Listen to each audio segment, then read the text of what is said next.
Gonzo must be Christmas or something, because not only have we got one, we have two new signings. Isn't David Sullivan spoiling us fans this summer? We are being treated by the Christmas elf. Elf he is, or Christmas dwarf maybe. but well, which one do you want to start with first? Which elf? Let's start with the exciting one.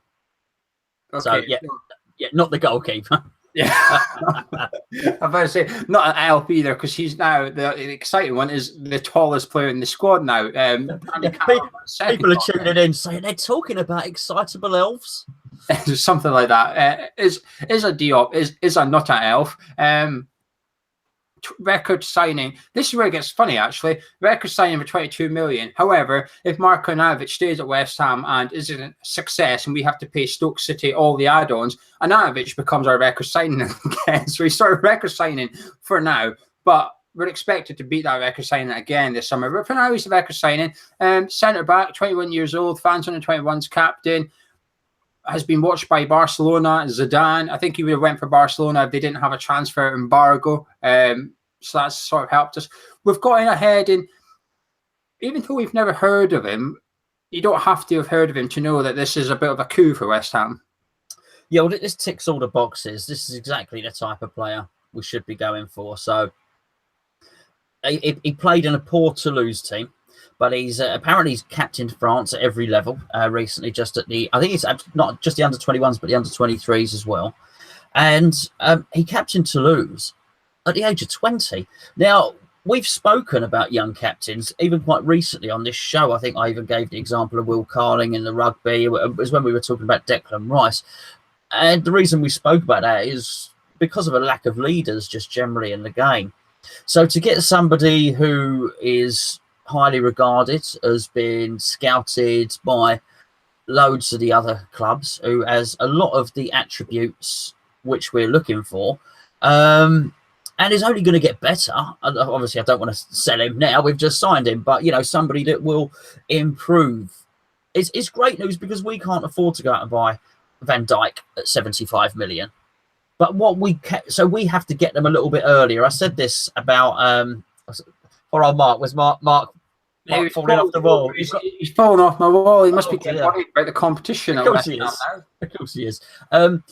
So actually, we've got to get. I've said this about Sessegnon before and stuff. Actually, we've got to get the guys in when they're young, before they're 75 million. So you buy them at 25 and hope they become that 75 million pound player. So I think it's great news, really. Yeah, it's exciting, isn't it? It's because we haven't heard of him. This is what excites me more. I said to you before, I seen like a week or two ago, we got linked with Ryan Shawcross. I thought, no, this is the worst thing ever. To go from an exciting 21-year-old who's well sought after in European football, etc., to go from that to a guy who's rough and ready and boots players into Rose Ed. We've all seen him. We all hate watching him for Stoke City. That's the last. Don't do it. But I'm glad we've now got this signing in. We've never heard of him, but we can read reports, and when Zidane's going to watch him and stuff, there must be something about him. He's obviously got something. If you read what he says, this is the difference between having David Moyes' manager who can attract Jordan Hugo and Manuel Pellegrini's manager. Because when you read what Diop says, he mentions about coming to play for Pellegrini, and we are now reaping the rewards of having a top-level manager here. Players are now looking at West Ham from outside the Premier League and thinking, that's a club I can go to. That's a manager I can play for. They didn't do that with Moyes. They didn't do it with Bilic, apart from his friends over in Turkey. I know there was some came and mentioned Bilic, but that was, I think, sort of like a politeness thing. If you want, I want to play for the coach. I think Diop, etc., mean it when they say, I want to come play for Pellegrini. I think getting Pellegrini in is still our best signing this summer. We can sign any player we want. I think the manager is still the best signing we'll make, and he's put us on the map. Take away the top six, I think, because of our manager, we're probably one of the most desirable clubs to go play for. Leicester City is the only one competing with us in the transfer market as yet. They're doing really well in the transfer market, but us two clubs, I think, are starting to try and create a mini league, if you like, away from the top six, where there'll be 5 or 6 teams in there, and I think us and Leicester City are two of the sides that are saying we're going to be in that little mini league battling for the best of the rest. But fantastic signing. If he's not, it's a 5-year deal. We have security in this. This is what I like about this. We've got security. If plays as well as he expected, he probably won't be here in 5 years' time. But like you said, we will then have just signed the next Van Dijk transfer. It'll be 70-odd million we're flogging him for. And this is where we have to go through this progression. We're going to have to accept taking one step back to go 2 steps forward. Tottenham did it. What's that? Tottenham did it. Yeah. That's exactly what we've got to do.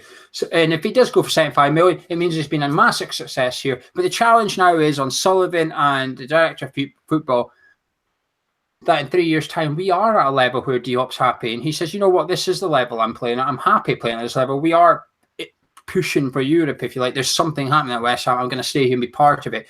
But we're starting to get the cogs in. Now we've got to now put them all together and make the machine start whirling around a little bit. But fantastic start. Record signing for West Ham, 6'4". He's a beast. He's going to be a bit big to see it in the stadium anyway. Do you think this now means Declan Rice is going to be the defensive midfielder? There was rumours, but surely spending 20-odd million on a centre-back, when we are West Ham United, we don't do that. No, we don't. Is Rice going to be playing defensive midfield? I guess he will. I would hope he won't mind. Maybe Pellegrini's looked at him in particular in those Republic of Ireland games and thought, actually, no, this is my guy in there. This is my stopper. And having seen Carvalho, looking back at some of the old videos, I don't mean I actually look back on them, but when we did, I hadn't watched Carvalho. I know no more about Carvalho than I do about Diop, but a few people said he wasn't very mobile and he possibly would have been found out in the Premier League. Well, I watched that game, the Spain and the 3-3 one, Spain and Portugal, and he did look very pedestrian. He looked like he really struggled. So that wasn't the guy, and I think maybe Pellegrini's looked at Declan Rice in those games for Republic of Ireland. Well, actually, this is the guy. No need to keep scouting around and looking for someone. There's one at the club already, and I think that suits us all if that's the case. And also, it brings another leader into the team as well if he is that. And don't forget, whilst this guy is a kid, he's 21 years of age. It's ever so hard to get a young player who's got experience. He's played 90 games, 90 first-team games, so he's got that perfect blend of being young and with a level of experience. It might just be that he doesn't fancy any defense. Pellegrini might have looked at defensive midfielders in Europe that are young, etc., and thought none of these are worth the money. These are not representing value for money here. There's not that many out there. Do you know how we all know about? I know Maddison's just joined Leicester, but we all knew about him. We all knew there was a young attacking midfielder. So if someone needs an attacking midfielder that's young, he's there. Pellegrini obviously knew about Diop and thought, if I need a young centre-back, I can go for him. Perhaps he doesn't know of a young defensive midfielder that he's confident that can come in and do it. But I take your point about Carvalho's mobility. I thought Carvalho played well against Spain when he was in possession and he's in the middle of the pitch. But the problem is he doesn't leave the middle of the pitch. And when Pellegrini plays with these attacking fullbacks, your defensive midfielder's probably got to have a bit of pace about him to go out and cover the right back. Some instances, he's probably going to have to drift out wide. And that's where you are going to need a bit of speed about you as well as being mobile. The Rice thing, I don't mind if he plays centre-back or defensive mid, as long as a decision's made. I don't want to see him play half the season in one position and half the season the other. I don't think it's good for Declan here. I think Declan needs a position. If that's defensive midfield, that's defensive midfield. Fabianski, though, we announced Fabianski today, a day later after Diop. Earlier, you indicated that you're not very excited about this one. It's a goalkeeper, nothing against him. It's a steady Eddie position. I mean, they're important, as you often say. Goalkeeper can be worth a number of points each season. I don't dispute that. It's just not an exciting position in terms of it's hard to get excited when that sort of player comes in to the club. For me, anyway, I think had it have been Butland or somebody like that, and we decided to pay the money, I think I would have got excited. But it's as we said before, it's a stopgap signing to allow the majority of the budget to be spent on the outfield. And with that in mind, it's there. It's done a job. I'm not even sure he's better than Adrian. He might be. He might not be.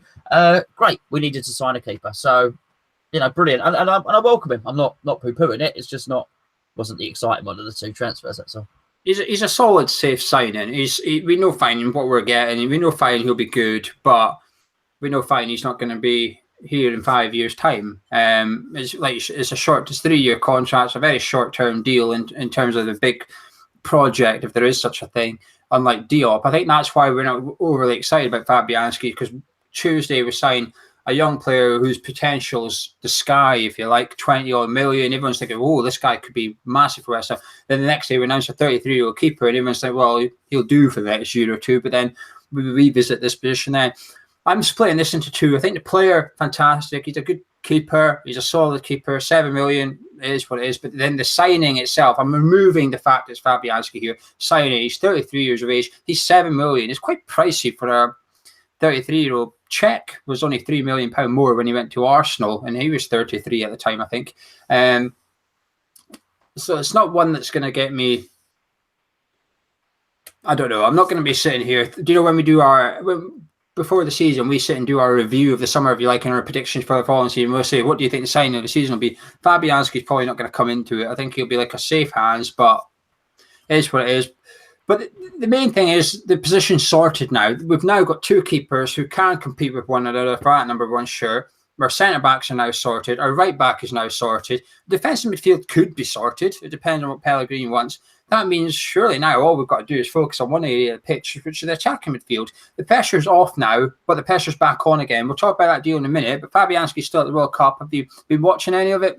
Yeah, well, I watched the Spain game with the 3-3, which was a tremendous... What a great game that was, actually. First international game of football I've watched in ages, and I've picked a beauty. And I watched the England game. Is that it? Yeah. Yeah, I've watched quite a bit. I've watched a little bit of work as well. Getting paid to watch the World Cup. Can't be any better. It's been all right. But from Fabianski to Alfie Mawson. Now, this is where we were speaking last week, saying, do we really need two? And there's contradicting reports here, because there's one report saying that we're still in for Alfie Mawson for around about 20 million, etc. And we're hoping to sign him and Diop. But there's another report saying we don't want Mawson anymore. It was one or the other. We've got one. Mawson's now out of here. So we don't know which is which. What are you hoping it is?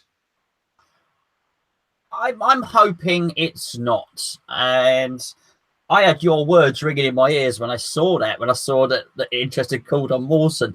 Because if you remember what you said, which I'm sure you do, you said maybe we were staying in with a Mawson deal to make sure we could clinch Fabianski. And almost the moment we get Fabianski, go, not so keen on Mawson. So I was remembering what you said, and I was thinking about it. I thought, oh yeah, maybe there's something in there.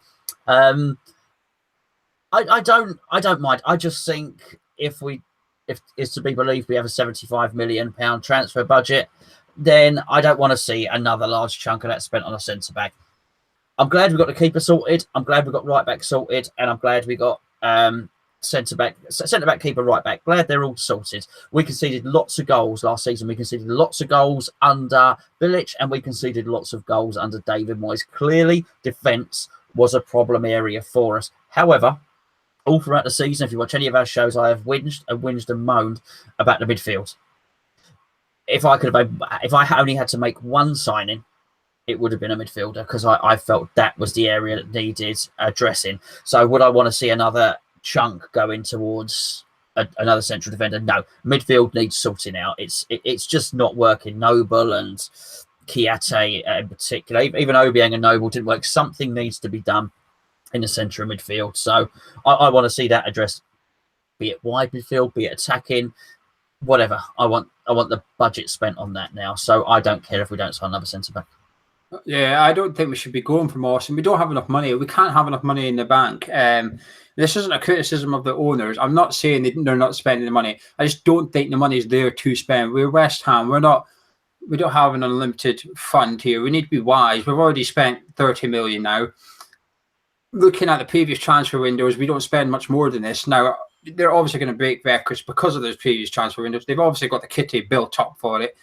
Whether it was always their intention to build it up so that we could get a good manager and give it to him, I don't believe that. I think they've just been caught out. I think they've just been found out this last season. They've tried to keep the money back. They've done what they want to do and think is right, and they've just got caught. They've got burnt playing with fire last season. I think they thought, right, okay, we're now going to have to dip into this fund we didn't really want to use. We're going to have to use it. Pellegrini's probably come along and said, I am using that fund, or I ain't coming. They're going, right, okay, here's the fund.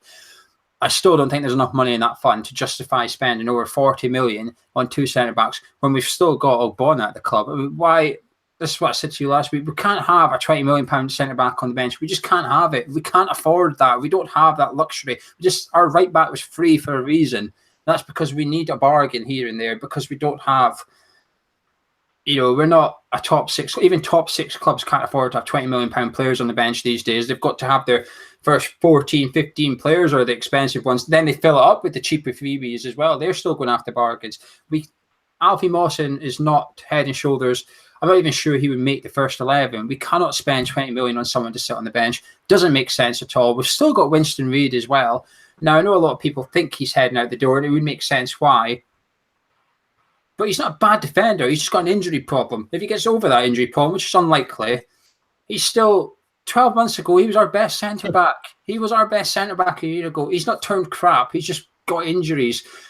I'm not writing Winston Reid off just yet. We've got Declan Rice that can play there. Zabaleta can probably play centre-back if he has to.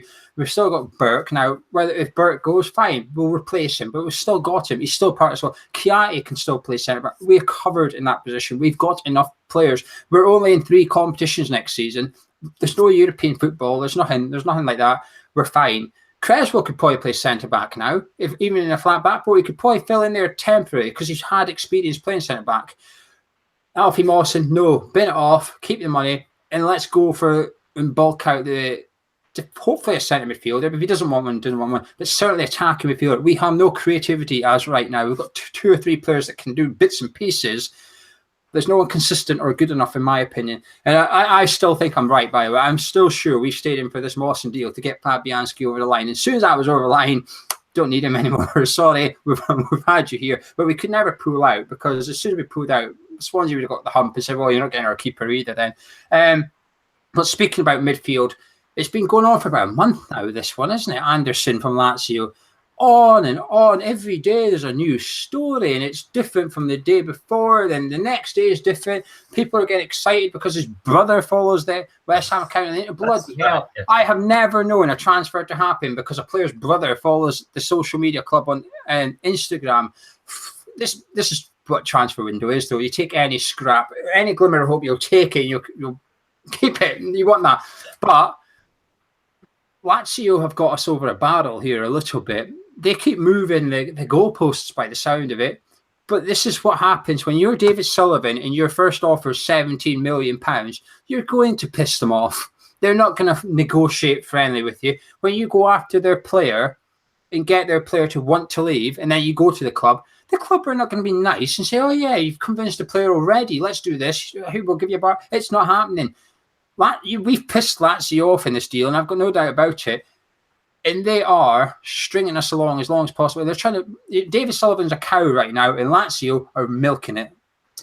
Yeah, well, I think they might find out there's not too much milk in the old udders, to be perfectly honest with you, mate. They might be tugging and pulling and going and finding that nothing comes out, if you pardon the expression, of course. They've got history for this, Lazio. So I was reading an article today about their owner and the way he moves the goalposts. I've sat here and criticised Sullivan on numerous occasions. I think you're probably right. He went in low on that first bid. But I think if, as is rumoured, he has offered 33 million with add-ons, taking it up to 37 or whatever, then and they say no, I wouldn't blame him for walking away, because actually for West Ham, that's a whopping great chunk of money. And I'll take it on face value that is what is on the table at the moment.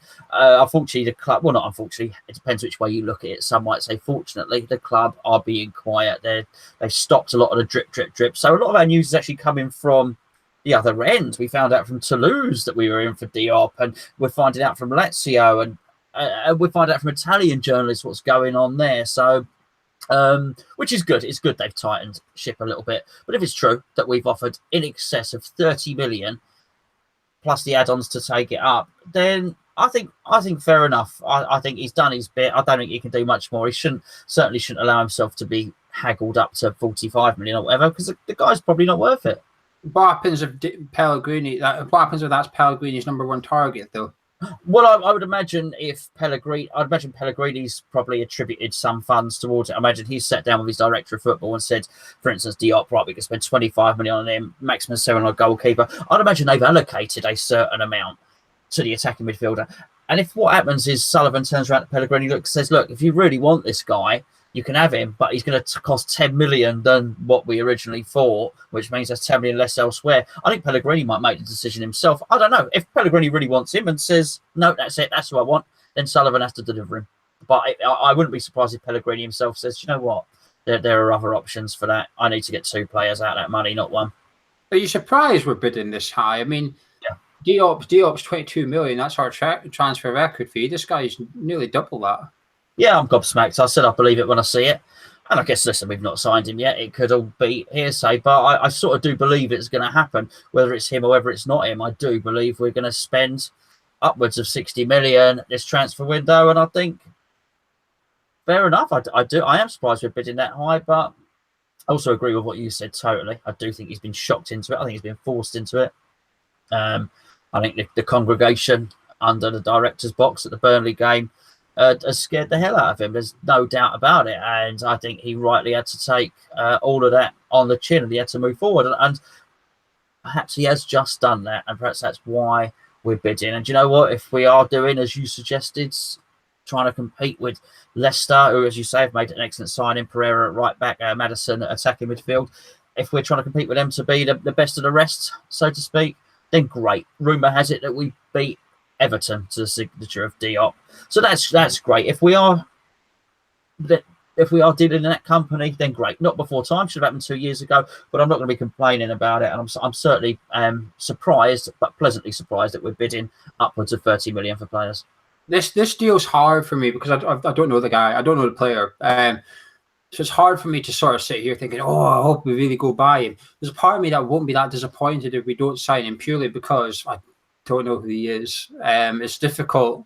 There's that saying in life, you can't miss what you never had. It's a bit like that. And I don't know who he is. So is it possible to be disappointed if we don't sign him? The one thing that will give me encouragement, though, is if we are bidding 38 million for him and we don't sign him, it means we've got 38 million to go spend. And that's a lot of money. It could be a negative. It could be that we go after an attacking midfielder around about the 25 million pound mark. That club's going to think, well, hang on a minute, you were just bidding 38 million for him. So you've obviously got a little bit of cash there. But if that's the ballpark, if that's what we're genuinely prepared to spend on one attacking midfielder, there's not a lot of attacking midfielders in Europe we can't afford.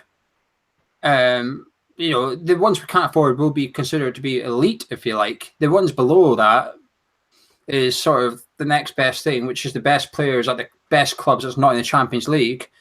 If we're going for that caliber player, then that's opens up a lot. I'll tell you what, he needs to go over to Bundesliga, because if you go over to Bundesliga with 38 million on a check, there's not a lot of players you can't afford over there. And it's hard to say because I don't know Anderson, but I would maybe guess that we could probably get an attacking midfielder better than Anderson for that. That Bailey is fantastic, isn't he? I think he's definitely works pace.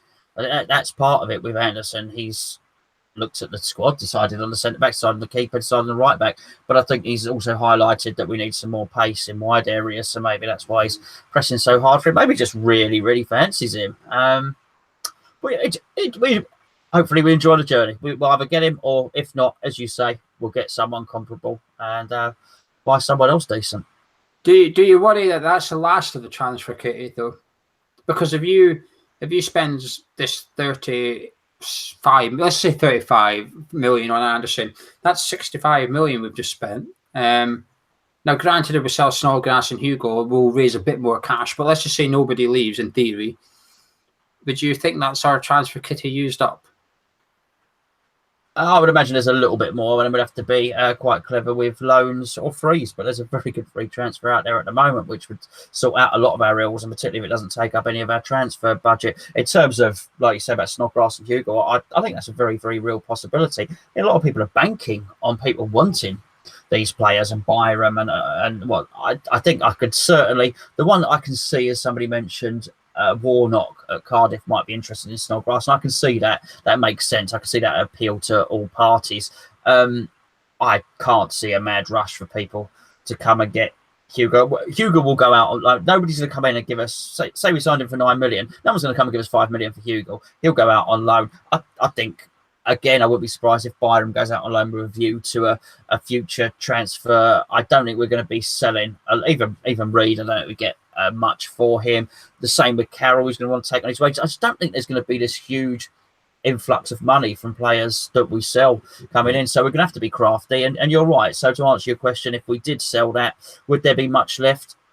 Probably not, but it doesn't mean we can't make other signings because there's been big savings made, Hart's wages and everybody else that's left, and there was, you know, quite a few. Then that can be, we can spend that in wages, so we can work some magic, certainly. The good thing about the wages is the players we've signed are not on a lot of wage. Diop and Fabianski are probably on Joe Hart's wage between them. Patrice Evra was on a stupid amount of 75 grand a week. It's still sitting there. James Collins' wage is still sitting there, which isn't much, but still sitting there.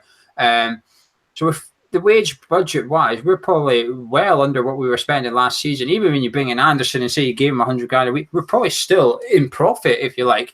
Even when Rice gets his new contract, which it's not going to be a massive dent in the transfer. Our wage budget is actually probably looking really healthy right now, even when you bring in an extra attacking midfielder. And while the transfer kitty might be quite low, this is where the loans come into play, because you could end up having 150, 200 grand a week to spare, where you can go to Mario and say, well, we'll take you a loan because it doesn't touch our transfer budget much. Our wage budget's covered, so there you are. And then we can go get another one on loan because we can afford all these wages. And that's without even increasing it on last year's wage bill. But I'm like you, I can't see many players leaving. Byram's injured, Reed's injured. These are all the players people want to sell. They're all injured. They're currently going through like preparations for pre-season to get bit again. Hugo, I was trying to think where he might go. I'm surprised he's not included in the Alfie Mawson deal for some reason, because Swansea could not score at all last season. I thought maybe we'd try and convince Swansea that Hugo can do it in the Championship a little bit. Take him, please. How much for Alfie Mawson? 20 million. How much for Mawson? How much will you give us off? What about 25 million and Jordan Hugo? What about that? If we give you a bit more, will you take him, will you? Please, just fucking take him. He's good at videos. Just have him on the edge of your pitch saying he can't wait to walk out with all the sheep. Oh, the swans. Oh, sorry, sheep. Yeah, Gog's head. I can't wait to walk out here with all the sheep. Okay, damn well, wouldn't it? It'd be chased out of Swansea. Oh, it'll be brilliant. The Swansea fans are loving like that. But the freebie, last player we're talking about coming in, there's no one really else linked to us. I think it's almost like being linked briefly to that Seri again from France, which is big money. I can't see us getting him and Anderson. That's about 70 million between the two of them. But Jack Wilshere, he's confirmed he's leaving Arsenal. He did his thing. He did his post on social media last night that he's leaving. He spoke to the manager. Manager was happy to give him a contract, but he basically said you're going to have even less playing time. As you know, like my stats, last season Jack Wilshere made 38 appearances, and only 3 West Ham players to play more than Jack Wilshere last season was Zabaleta, Ogbonna, and Creswell. So while he's got this injury-prone thing attached to him, he played more appearances than all but 3 of our players last season. Now there is a caveat here, which is Arsenal winning the Europa League, and quite a few of his appearances came on a Thursday night, etc. So they had more games, but it's not bad for an injured player. No, and the pitch is still the same size in the Europa League. If he's played those matches, then that's great. And the season before, he was on loan at Bournemouth. He played a fair few games there. He would have played more at Bournemouth, but actually he dropped him out of the team. Eddie Howe was struggling at the change formation, and I think it's actually because I think they went to Arsenal in January and tried to sign him, realised how much he would cost and what his wages were, and realised that there wasn't a long-term thing here. So I think they just phased him out of the team a little bit and said, well, you're not going to be here next year, out the team. Yeah, well, this is a no-risk transfer. All the positives are there. He can play the type of football we like. He sorts out that creativity, that passing. He passes and moves. He's a West Ham fan as a kid. All right, you know, he's obviously, how could you be at Arsenal for such a long time and not have affection towards the club? Of course he does. But his dad's a West Ham season to get older. Great fan of the show, apparently. I'm joking. I don't know. Maybe he's never. Probably don't know who we are. But very, very good player. And at 25 million that they were quoting before, a couple of seasons ago, it was a risk because a couple of seasons ago he was injury prone. But for free, or even take into account a 4 million signing on fee, which you don't just get 4 million. They still spread it, the signing on fee. It's just low risk. If it doesn't work out, you could still sell the guy for more than his signing on fee was. So it's just completely low risk. And I just think it was... I think Wilshere is one of those players that needs to be loved as well. And it's something about being a big fish in a small pond. And I think we would love him. I think he'd have a song before he knew it. And I just think he would feel at home. I think he would fit in with the manager's style of play. And I think he could take a little pay cut from his 120 grand and make it, whatever, 90 grand or so. I just think it would suit all parties down to the ground. And you could even ratchet it if after a season he's been outstanding, then you put it up to 110 or whatever. There are ways to do this deal. And all the negatives about us losing out financially, I just don't see, because other clubs would always take him for a nominal fee. I think what if I'm speaking as if I'm in any way experienced enough or qualified enough to make these decisions. For me, I would give him like a 2-year deal, but put something in the contract that the club have got a 2-year clause on it. Not Jack, the club. So after a year and a half, if he's played loads of games, the club just activate and he's got another 2 years on there. So we're secure in this. But I could be wrong, but I'm sure Jack Wilshere was offered a reduced contract at Arsenal in terms of wages, and he was happy to take it. It was his playing time that he was not happy with, if you like. Now, he's obviously going to say that, isn't he? He's never going to say, I left because I got offered 20 grand a week less than I wanted. He's never going to admit this. But there is ways and means around it. And I think there's perspective needed here a little bit. We paid Patrice Evra 75 grand a week for 6 months, okay? That is what you get for 75 grand a week. Patrice flipping Evra, okay? Jack's on, 25, 30 grand a week more. The talent is ridiculous. He's 26 years of age. He's coming up to his peak. If there's ever a time you're going to see the best of Jack Wilshere, it's in the next 2 or 3 seasons. It's for free. It's his contract, because of his situation, his contract demands must be lower than they were a month ago and 3 months ago, etc. His options are getting less and less, and there's only so many clubs in the Premier League that can afford his wages. There's not, Burnley are not going to be saying, 100 grand a week and you come. They're not going to be doing it. Wolves are probably the only promoted club that's really going to be able to afford it as well. If you rule out the top 6, rule out some, there's probably only 5 or 6 clubs you can join in the Premier League. We're one of them. We have to move quick. Someone has to move quick to get him, because eventually, every club's, we just talked about how we had to allocate budget elsewhere in the squad, and that's why I've gone for a cheap keeper, perhaps. Other clubs will be doing the same. We need a centre midfield. We'll get Jack in. We can then move the budget about a little bit and spend a little bit more in this position. So it's a no-brainer for me as well. And there's ways the club can protect themselves with this contract.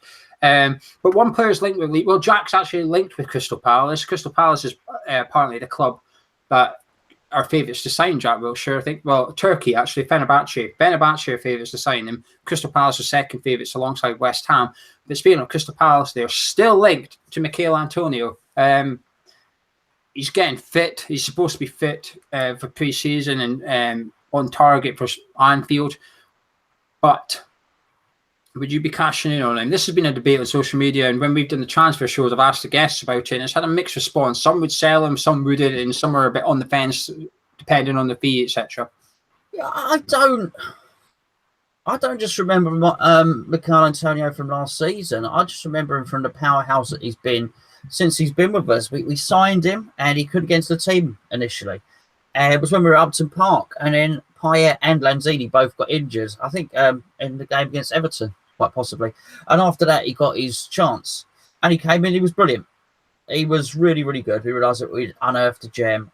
And then once we moved to Stratford, he got mucked around a bit in his positioning, but he still produced some wonderful performances and scored goals and was an absolute menace, absolute nuisance. He's strong as an ox. I just think he's a really, really good player. I think it's not like we don't know what we've got with him. We've got him. The only 2 things that niggle in the back of my mind would he suit the manager's system, which we've discussed before. If he likes, for all the reasons I said, that he might like Jack Wilshere. Jack Wilshere passes, moves, pass, move. It's all about technique. It's all about movement. And Michail Antonio is not that player. It's not all about technique. It's about pace and brute force. But I still think those are good qualities to have in a player. So there's that about him fitting into the manager system. The other thing that niggles me is Crystal Palace under Roy Hodgson, and I can see him appealing. Roy loves a winger. I could see Roy tempted him over. I could see the move being tempting because Roy would just say, "I'm going to play you on the wing. That's where you will play for me." And Hodgson will always play a balanced team. He'll always play the wingers wide, a central midfielder, a striker. It will just always play with 4 at the back. You just know what you're getting, and I just think it might. I can see him. I'm sorry to say, I can actually almost see him playing for a Hodgson team in a Crystal Palace shirt, and that's in the back of my mind. But I'd like to keep him. Yeah, Pellegrini gets a free hit for me on this one. I get why he might sell him, but I get why he would keep him as well. Last season was a write-off for Antonio, but the last season was a write-off for all but 3 or 4 players in the squad. Everyone needs a clean slate and moving into next year. I'm just not convinced that Antonio's football with his feet is good enough for Pellegrini. That's the one thing that really niggles me. And the problem is, usually Pellegrini would have 3 or 4 Premier League games at the start of the season, and very quickly he'd probably be able to identify things like this, and then you can sell him before the window shuts. That's not the case this summer. The window shuts 2 days before the game at Anfield, so you've only got pre-season to judge a player on now. You can't have 2 competitive games and think, oh, we need this, or I could probably sell him. That's gone, and I wonder how that's going to affect managers and how that's going to affect clubs' dealings in the transfer window this season, because it's surely got to make friendlies a little bit more intense than they usually are, because before it would be keep yourself back and then you'd have the competitive games. You'd have 3 weeks or something to judge players in competitive fixtures. That's gone now. So surely Pellegrini's got to see the competitive side of players when we're playing Ipswich in the summer. It's going to be interesting. It's going to be interesting how this transfer deadline things moved about. Yes, before... Just one more word on Antonio. It could well be, because of what we discussed earlier, that no one will be interested in Reed, Byram, Hugo, and all the rest of it. It may well be that actually it's the only bit of business we can do. The only way Pellegrini can generate some additional funds is by selling Antonio. He could well be the only one that generates any money. And if we're looking at things and budgets and all the rest of it, if Crystal Palace come in and offer upwards of 20 million for Antonio, Pellegrini may be very, very tempted, because that's the only other money he's got to top his fund up, and he might feel that with that 20 million, he can improve the team. Yeah. I get that. It is difficult. If Pellegrini does need to raise funds, there's only so many players you can sell. Selling Snodgrass is going to get him, 8 million? 8 million, yeah. What's Pellegrini going to do with that? There's not much you can do. What's he going to do with 5 million for Hugo? Even when you sell both, 15 million, it's not much. He's not going to go get... You can't even go get a Diop for that. So perhaps he is looking at the 5 players that's over 20 million, thinking, I need to sell one of you guys. It can't be Arnautovic. Lanzini's injured. I'm not selling Declan Rice. That leaves Antonio. And maybe people can argue if there's another one that's worth over 20 million. I'll let you discuss it. Maybe he's looking at Antonio thinking, you're the most valuable player that I can dispose of. We'll wait and see. Time will tell. I'm not sure he's fit enough to sell, to be honest with you. I don't think he's fit enough. You'd be taking a gamble buying him with no competitive fixture since his last injury. You'd be taking a risk, whoever does go for him. But anyway, before we move on to questions, pre-season's fixtures are out. We're doing 1 game in Switzerland and the rest in England. Are you happy with that? I'm strangely happy with that. I prefer us to play local games. None of this gallivanting around the world. Stay at home. Yeah, I mean, I'm never too bothered about pre-season, but I think I'll probably head up to the Wickham game, actually, which is not, I say not a million miles, about 40 minutes away from me. So I'll give that a look. Yeah, I don't care. I never read anything into pre-season, but I understand what you mean. I don't like them gallivanting around. I remember the Seattle trip was particularly set us in particularly poor stead.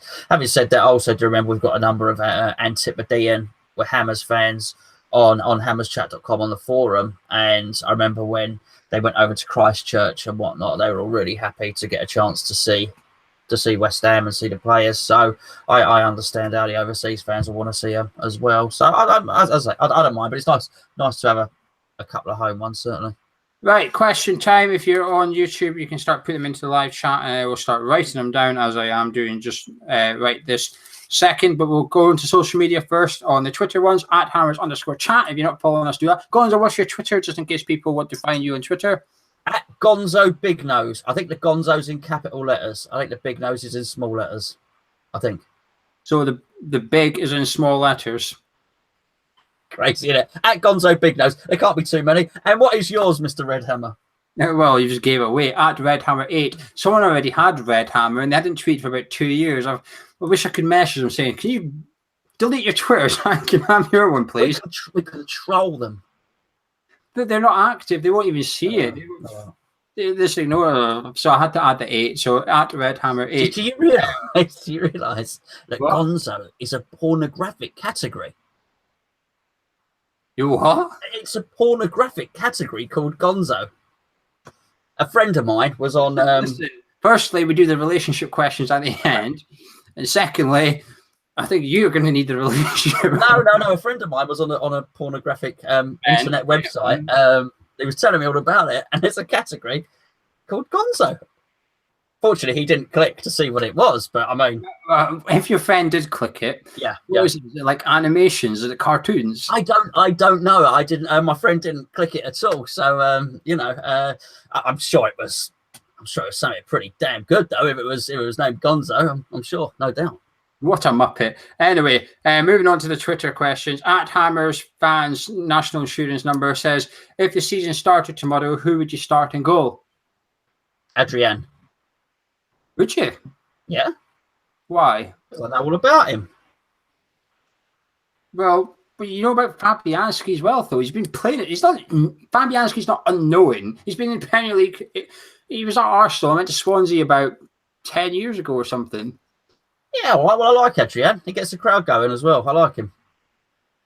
Well, Jordan Hugo got the crowd going with his video about bubbles. Nah, I'm talking about the fan. He used to do it up to par. Good with the away fans as well, Adrian. I like him. Well, I would start Fabianski purely because if it's Pellegrini's signing, Pellegrini has to make a statement. You can't buy a player like Fabianski, who's supposed to be your number one, and not put him in.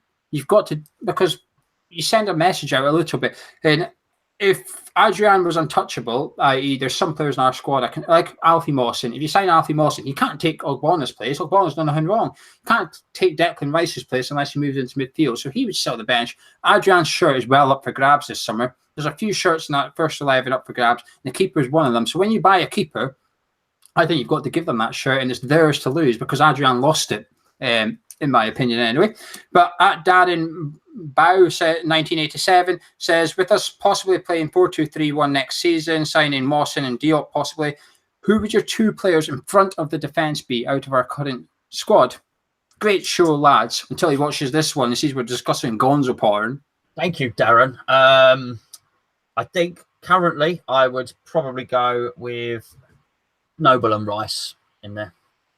That's why we go for it as well. At Irons Boy Jamie, it says, on a scale of 1 to 10, how hopeful are you of us having a good season? And he considers it to be top half finish and taking the cups seriously. Jamie, I can't. 7. I'm 7. I don't know. I think we could very easily finish top 10 if we get the additional players that we think we will. The cups, I don't know. I need to look into the whites of Pellegrini's eyes, which I'm probably not going to get a chance to do. I'll probably never meet the bloke, but I want to see how seriously he's going to take the cups. I hope someone has told him this is really important to the West Ham fans. I'm convinced every year we'll win the cup. Pellegrini won the League Cup with City twice, I think. I think that's important because top 6 often bin that cup off. Well, he definitely won it in his first year because he thumped us 10-0 in the semi-final, which is still a competition record. And he won it in his final year there, I think. So I think he's won the League Cup twice at City. That's a big statement to me because you can go over the top 6 and you can look at the managers where they put out piss squads in the first rounds and just get out of it completely. Pellegrini's in the Champions League going for a title and he's still... But to answer this guy's question, I would say a 7 as well because of the manager. It's because of the manager I'm saying a 7. If we still had Moyes, I'd be giving you a 4, even with the signings. Is that manager is worth that extra 3 marks and he's probably worth that extra 10 points a season. At Steve Fenton 123, although his name's Steve Hunt, that's a strange combination. But he's tricked me with that handle. I thought it was his surname. Oh, it's definitely Steve. We definitely know it's Steve. Well, Steve, yeah, he's definitely Steve. So Steve Fenton 123 says salary for Declan as his new co-defender coming in, Diop, is on a lot more per week, but it's the same sort of age and experience. Now, his experience is debatable because he's played a bit more games for Toulouse, etc. But you get Steve's point. Yeah, no, I do. Yeah, I mean, I think he's played almost 2 full seasons worth more than Rice, which I think has got to count for something. But I wouldn't be giving Rice this 15 million. I think Rice should be really given what's it at right back's getting. I'd certainly be giving him 45 million and a week, and then sort of look to ratchet it up with every season. What was the question? I'm busy writing them down. What's Steve's question? Yeah. How much are we going to give Declan Rice, bearing in mind Diop's money? Yeah. I think he'll end up signing for about 20 grand a week with bonus heavy incentives as well. But I can get his point. It's quite a good thing to bring up, actually, because there must be a little bit of Declan Rice looking and going, how much is this guy on then? He's only 2 years older than me. I'm playing first team for Ireland. Now, while France is obviously more prestigious than Ireland, he's playing for the under 23s.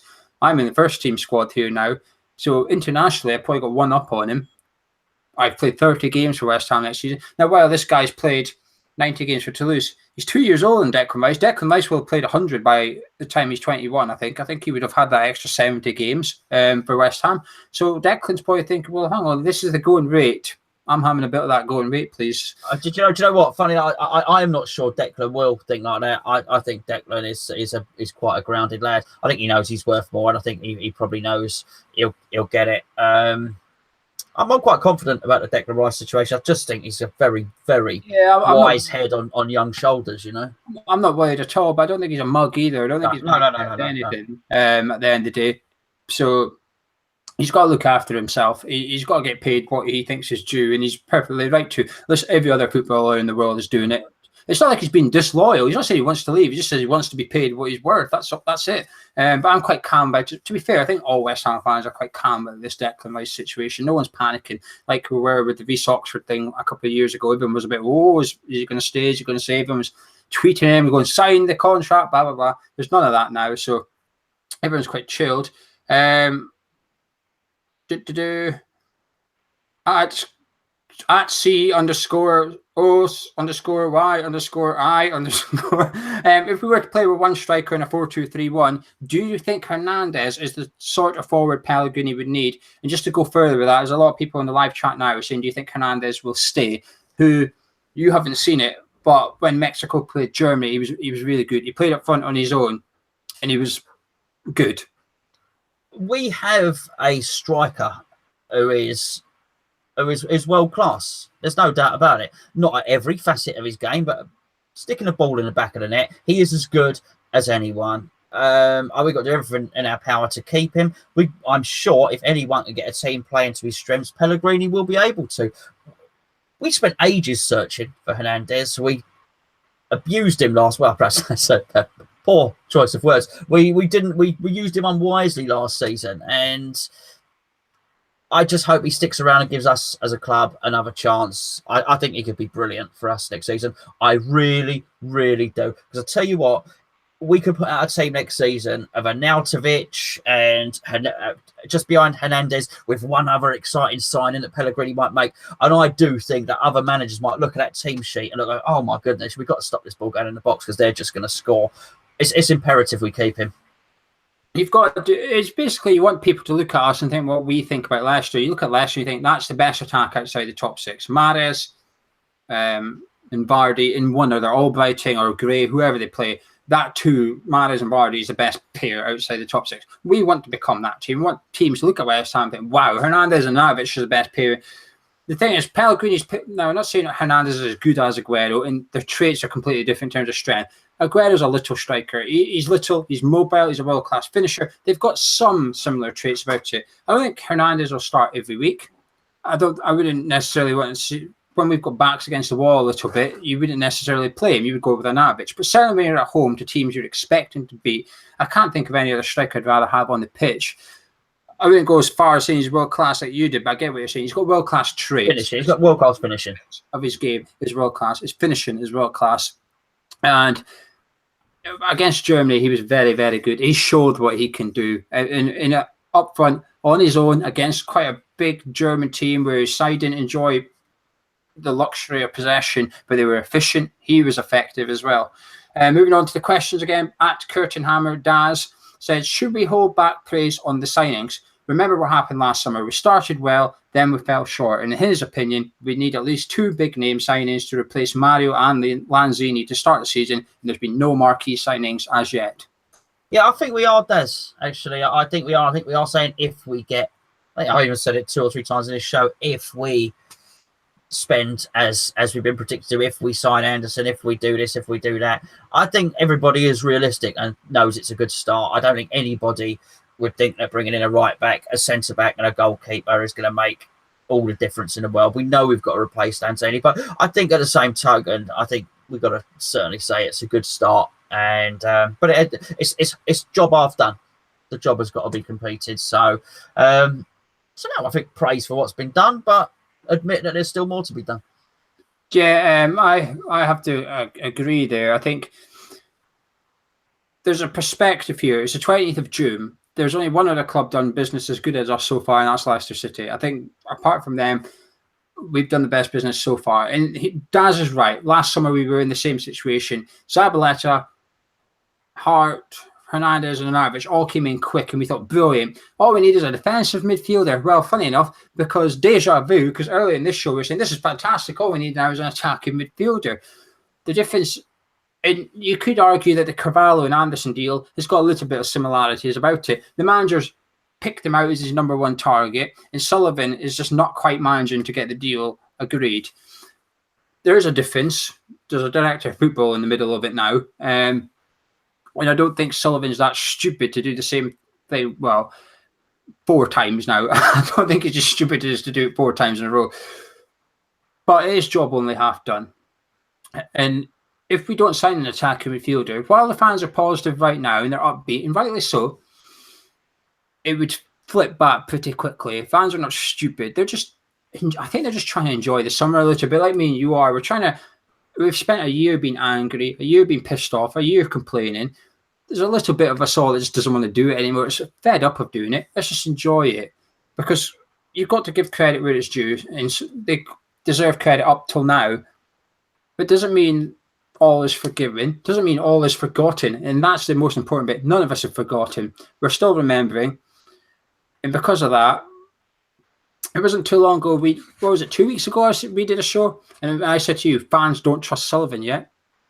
It was around the Declan Rice thing or the Anderson deal or something. It was about one of the two, and I just said to you, fans don't trust Sullivan because it was what was it? It was a rumor that came out. Everyone kicked off, but we didn't really get pissed off about it. And then it came out the rumor wasn't true.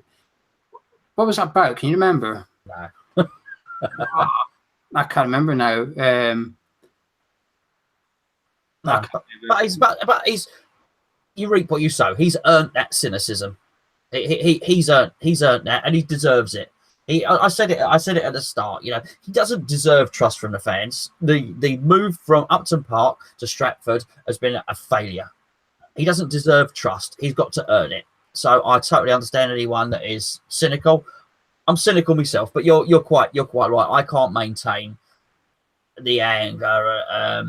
It is summer. I think a lot of people got World Cup fever as well, haven't they? And it's nice for some signings to come in. So I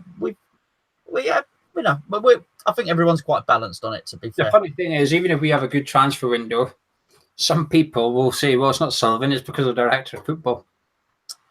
Well, that's fine. People can say whatever. We had one on the forum yesterday who said, wasn't it Pellegrini who signed Mangala, suggesting that Diop was going to go the way of Mangala. So you will always get differences of opinion. You have to wait and see. Last question on social media before we move on to the YouTube ones that people kindly sent in. At Chris B's 27_, he says, what are your thoughts on Mario Balotelli? Now, this is an interesting one because he has been linked with us a bit spontaneously, a bit sporadically in the last couple of days. He's a free agent, for those that don't know. Scored 25, I think, last season. So he's in fine form. I think he got called up to the Italy squad at the back end of last season as well. So he's sort of back in the international fold. Would you take him here, or is he a bit risky? Is he free? Yeah, he's free. Okay. Thanks for the question, Chris. I don't really have any thoughts on it, to be honest. I think if he came in, I'd think, okay, that's great. I'd worry about how Hernandez would fit in, but we also know that Pellegrini sometimes like to play two up front, as we've mentioned before, Negredo and Aguero up front and whatnot, and Dzeko and Aguero sometimes like a two. So if it was a way, as we've spoken about earlier, to use some of the funds elsewhere, then great. It just, are you getting the really good Balotelli who looked like he was going to be one of the best players in the world, or are you getting the nut job? It's hard to know. It's hard to know. But as I've always said with West Ham, you've got to remember, Paolo Di Canio was a nut job, absolute fruitcake. You know, no one else wanted to touch him with a barge pole after he pushed that ref over. We can't afford the ones who are totally sound in the head and brilliant, because they cost, I was going to say 80 million. Actually, they cost about 150 million these days. So actually, sometimes you've got to take a bit of a punt on somebody. Not bothered. If he came in, great. If he doesn't come in, great. But can we afford? I get what you're saying. We can't afford to go get the perfect box of biscuits. We sometimes have to go get the broken assortment. But can we afford to go get the broken assortment? Because that's got its own risks attached. Because right now, you'd imagine there's a decent enough harmony among the squad. We've already got Navich, who's a bit of a nutter himself, and Navich had fights on the training ground in the past. So, he's someone that's a bit fragile. And Arnautovic can have a fight with Balotelli. Well, this is what we say. You're ready to bring in someone that's in his position, so they're going to be competing with one another, and you can throw them in. It's almost like you're asking for a fight a little bit, having them two on the training ground together. I wouldn't be surprised if Pellegrini doesn't see Arnautovic as an out-and-out centre forward. So it leaves you in a situation, let's say Pellegrini's devised a tactic where Arnautovic is just behind or just wide of the striker, and that striker is Hernandez. What if Hernandez gets injured? Who then comes in? Presuming he still wants exactly. So, which is reason enough to bring Balotelli in, right? The other one is Carroll. Maybe he plays Carroll, but maybe Carroll just doesn't fit anywhere. We've discussed earlier on that Michail Antonio possibly doesn't fit into Pellegrini's system. I would imagine the same is true of Andy Carroll. I can see a situation where we might be light on the ground at centre forwards if Arnautovic plays in a deeper position. But I don't know. I've just made all that up. So who knows? Who knows? I'm not bothered either way. Yeah, I'm like you. I'm not. Despite what I'm saying, I'm not actually that fussed. But I think it's risky. I think there's a bigger risk attached to this one than the Jack Wilshere one, purely because the guy's a nutter. I don't know if he played under Pellegrini at City. I'm not sure off the top of my head. I know he played under him. Mancini, definitely. Yeah, he played under. They used to fall out, didn't they? Yeah. So I think Pellegrini must have been the one that offed them in that summer in 2016. I'm not sure. But the issue question now, Hammer 1999 says, if we pull out of Anderson, who would you like to go for? He suggests we go for two attacking midfielders instead of one because it's such a big fee. But who would you go for? I'd say that if we are spending that sort of money, and you said that we could afford almost anyone from the Bundesliga, I'll go for that Bailey. Leroy Bailey? I can't remember exactly. Something like that. Very good player. I think he's Jamaican. Yeah, it costs you. I'd be surprised you're going for 38, but it would certainly make like a statement. That's what I'd go for. It'd be like if you went to Leipzig. No, you're not going to get Werner, for example, but Forsberg would be someone that would 40 million get him out of Leipzig. I'm not sure, but I don't know who I would go for, but I would go for someone like Forsberg, someone that does make a statement to Europe rather than anything. We're currently making statements in the Premier League with the signings we're making. And the Diop one's captured a few people and journalists abroad thinking, hang on a minute, West Ham are doing some. The Fabianski one's not going to do that. Fredericks isn't going to do that. But you go get someone, one of the top players in Bundesliga or whatever, that make people sit up a little bit. But I don't think Bailey's realistic, unfortunately. I think he's too good for West Ham. But listen, you never know. You've got to be in it to win it, haven't you? So putting a bid in is no harm. CB says, would you prefer Arnautovic? We're talking about spending 40 million on a midfielder. Would you not prefer Arnautovic as the midfielder and spending 40 million on a striker? No, because I don't think it's. I think we need a little bit more. I think we need this. Whatever midfielder we have, I think he's going to have to come deep at times. I think that's and he's got to come deep and he's got to join up. We need Pellegrini's going to want to play some pass and move. There want to be some interchanging of positions. I don't think I want to see an Arnautovic where he's going to find himself in a deep midfield position because he's played a 1-2 with someone who's then been released. I don't want then Arnautovic in a deeper position where he's going to be almost in, on the halfway line inside the centre circle. No, I'd rather not. Even though I said I see him playing slightly off the striker, I still see him as an attacker, as a forward, be it a left forward, a right forward, whatever. I don't want to see him in midfield at all, no. It's an interesting call, to be fair, because I think Arnautovic would thrive under Pellegrini as like an inside forward. If he goes 4-2-2-2 or whatever, then you can get away with two of them up front. But if he goes to his 4-2-3-1, I don't think Arnautovic would have to drop that deep, because he could leave the other two attacking midfielders to do that, and he could become the second striker type thing. But what striker can you get for 40 million? Because you can get lots of them, but are they worth 40 million? Like, is there that type of money puts you in the bracket of you're not quite top 6, but you're too good for not top 6. So you're almost stuck somewhere, aren't you? Because if you look at who's the top striker outside the top 6, Jamie Vardy, 40 million would probably get him. I don't know if he'd come to West Ham. He's happy at Leicester. He's 31 years old now. So he's getting on a bit. But 40 million is too much for Jamie Vardy. Yeah. But who's the next top striker outside the top 6 then in England, for example? Arnautovic, I suppose. But my point is 40 million probably get him, but it's almost too much. Danny Ings, you could get Danny Ings for 40 million. You have a lot of change left over as well. Get Danny Ings for 4 pence. Leave Danny Ings alone. I still want Danny Ings here. He can replace Jordan Hugo. Interesting call that from CB. Clayton says, Seri, do you want him? Hello, Clayton. No, not bothered, mate. Not bothered, because I don't know enough about him, so I can't get excited and enthused about it. I said about Bailey earlier on because I've seen him play a few times. I just can't get excited about someone I've not seen play, mate. I know we know Clayton. He comments on the videos on the forum all the time. He knows his onions. He knows his stuff. He really does. I know he's always got suggestions for players that are abroad. He does follow the game. So I wouldn't know, mate. You can tell me later. You can tell me later on the forum and let me know what's good about him and all the rest of it. But as it stands at the moment, I'm not bothered. Yeah, I'm going along with that. I've never heard of him, never know him, not seen him play. Don't watch French football. I'm out. Flight. There's this question again. Noble is well. To be fair, he's worded this one a little bit different. He says, "Do you think Pellegrini will keep Noble as captain?" Yes. Yeah, I think Pellegrini's nobody's fault. I think there's going to be enough upheaval at the club. There's going to be a lot of players coming in. There's going to be a few going out. Not only will there be a few players going out, there'll be a few players who don't play. He's got a decision to make at left back, by the way, Pellegrini. So there's going to be lots of things that might upset the apple cart. I don't think he's going to... There's an old saying, pick your battles. I think you've got enough battles just trying to select a team and integrate into new players. And I think he can make his job a whole lot easier if Mark Noble remains the captain without, setting off another firework in the room. So, yes, I do think he will remain captain. Yeah, 100%. No doubt for me. Rick says, would you keep Obiang? Rick, do you know what? That is an interesting one. I completely, as Gio's mentioned before, I completely forgot about Obiang.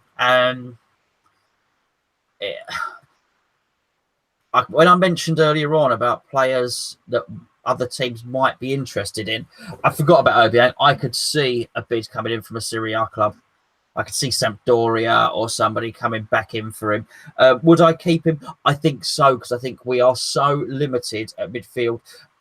I wouldn't even start him, but it'd be useful to have him around. I think he's also. I've interviewed Obiang, and he is pretty much the nicest footballer I've ever met. And he's really liked by the rest of the team. So I think that probably goes a long way. I think again, for the same reasons I said with Pellegrini and Noble, I think sometimes you've got to keep a core of characters, and he's certainly one of those. If he was happy to be a bench player, then I'd certainly keep him. Yeah, I'm so on this one. As I've said in previous shows, I don't think I'd miss him, which is harsh. But I'd like to see him under Pellegrini because he can pass the ball. We know he can pass it. I just think he needs to be a bit more... I think he's too restrained a little bit. I don't think he gets forward enough. I don't think he gets back enough. I think he just sits in the middle of the pitch. And I'd like to see Obiang with no shackles on a little bit, or shackles, but more discipline, i.e. you are the defensive midfielder. You're not just someone that floats about in the middle of the pitch. You're this defensive midfielder, so the guy next to you can go forward or something. I just don't think he's a good partnership with Noble. I don't think he's a good partnership with Chiati. I don't think Noble's a good partnership with Chiati. I think there's a problem here. None of the partnerships work. Obiang is culpable for 66% of those partnerships, just like the other two.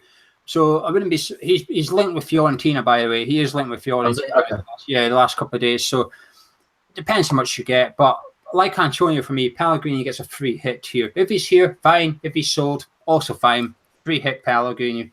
Forever blowing bubbles. Said, would you like us to have a fan in the stadium? We still don't have one, probably because of concerts and athletics and whatnot. But is it something that bothers you, us not being able to have a home friendly? Couldn't care less. I honestly couldn't care less. I particularly if they're taking it to other places where other fans who might not get to London to see them, if they're taking it outside London. Don't care. Don't care. In many respects, I would want to traipse up to Stratford again for another time just to go and watch a friendly. I'm quite happy to wait until the first time I can officially go there in the first league game. Not a problem for me. I was going to say the same, actually. I'd almost feel, if there was one at home, I'd almost feel obliged to go. Part of me would think, oh, you better go, especially if it was on a Saturday. I would think, oh, I should probably go for this. I can't really be arsed doing it. I can't. I've got another 20 trips next season to do, missing one for a friendly. But I can understand why some people perhaps that can't get to, even people, I know what you're saying about going away, and I get that, but even people in and around London that perhaps don't have a season ticket and then they can't afford Premier League football. You know, there's only 2,000 tickets on the table. I mean, if it's a Category A game, which 6 of them are, it's, you know, 75 quid for your ticket or something. At least the friendly would be a tenner to get in at the most, £5 for your child or something. So it would be a bit more affordable. So for that, I think it would be nice, but it's not a deal breaker for me. I'm not going to get upset about it, but I think the option would be nice to have. Pellegrini might have enjoyed having a home friendly before the season kicks off, just to get used to stuff and That's a good point. That's a good point. Yeah.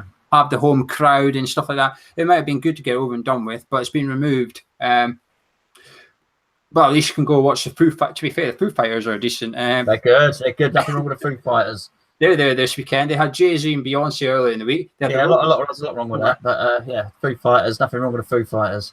No, exactly. So there's good concerts at least. At least they're good ones. I think it's Riley. I can't read my own writing. Do you search Gonzo on porn? No, it comes up. Look, firstly, I am in very few videos that are on there. Okay, so you don't search for me personally, but there's a category on there, which is a whole list of apparently there's a whole list of categories, and it's on very low down. Apparently, not like the one at the top. How do you know that? Did you ask your friend? Oh yeah, I'm very categories. I'm very inquisitive when I ask questions. I like to get all the details. I'm like that. You know, I'm like Inspector Clouseau. I'm like an investigator when I'm asking questions. I found out all about it. But you didn't ask him, is it animation porn? I did actually, and he said it wasn't. Well, you've dug yourself into a hole tonight, which, to be fair... it's not that either. Apparently. But see, that's probably another category on there. Your porn's like, in the hole! That's it. But moving on from porn, it's gone from Tinder to normal relationship to porn. This is going good. Mike says, World Cup signing. Now, this is difficult for you because you've watched literally 2 games, but...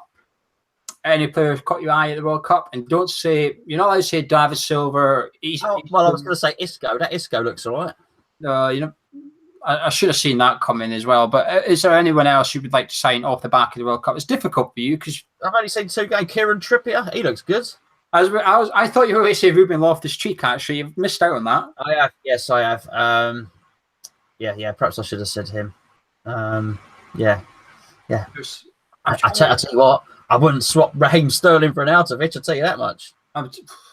Right, we're not going to discuss this because I like Raheem Sterling. I'm trying to remember the guy's name. Ronaldo? Is that the guy you're talking about? He's Serbian. Milinkovic-Savic, I think his name is, the attacking midfielder that played. That's like two players. That's two players, isn't it? He played behind Mitrovic. He was bloody good. I know it's only one game in the World Cup, but this is what Mike's question is. Off the back of the one game you've watched, he was good. He was a player. The ball at his feet, technically very good. He was creating stuff. The way he was moving about, I liked him. If only I can remember his name. I'm sure it's Milinkovic-Savic or something very similar to that. Someone will know. Someone will comment below and tell me I've got it completely bloody wrong. But the Serbian attacking midfielder, him. Flight, do you believe in love at first swipe? Flight has already asked a question. Yeah, but he's asked another one. To be fair, at least you're answering his. Last week, someone asked 2 questions. You refused to answer both, remember? I would go with lust at first swipe. I don't know. I've never been on it. Not going on it. Ray Thompson says, what about Fernandez? This is interesting. He's almost like the forgotten man a little bit. He was sort of in the preliminary squad for Switzerland, didn't make the final 23, but he's lingering about. He's 21, maybe he's 22 by now. He's been 21 since he joined, really, hasn't he? He must have gone up a year at some point. But Pizza pan, yeah. He's looked good at times, but other times he's looked awful.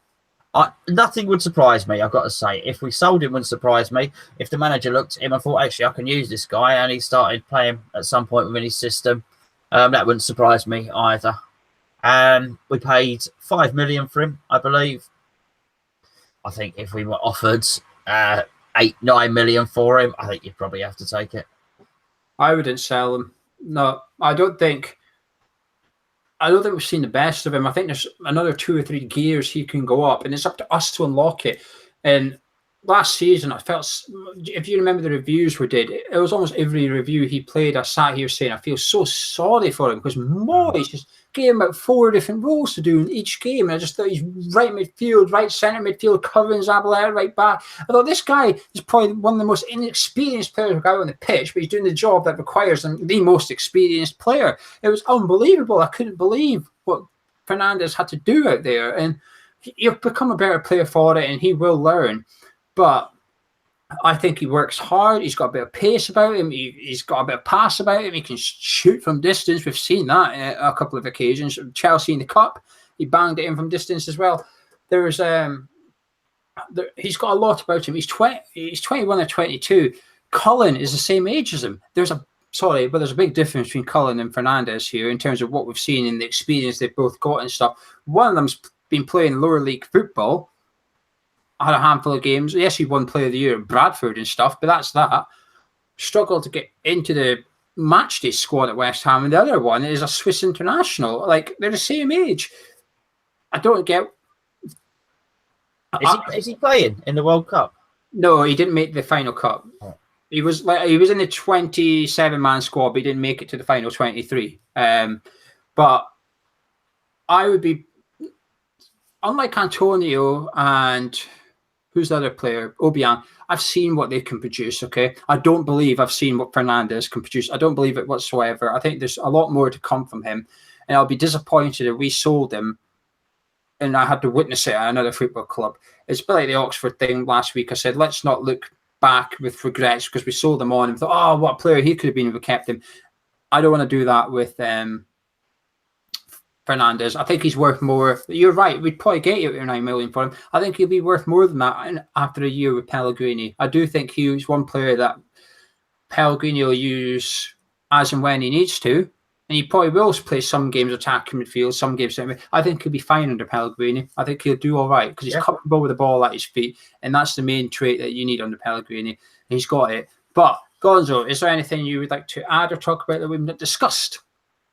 I don't think so. I think it's been a productive conversation. I think a lot's happened. A lot's happened in the world of West Ham. And I think the next week is going to be, we'll have equally as much to talk about. I think there's still a lot. Hopefully we're in a positive mindset next week.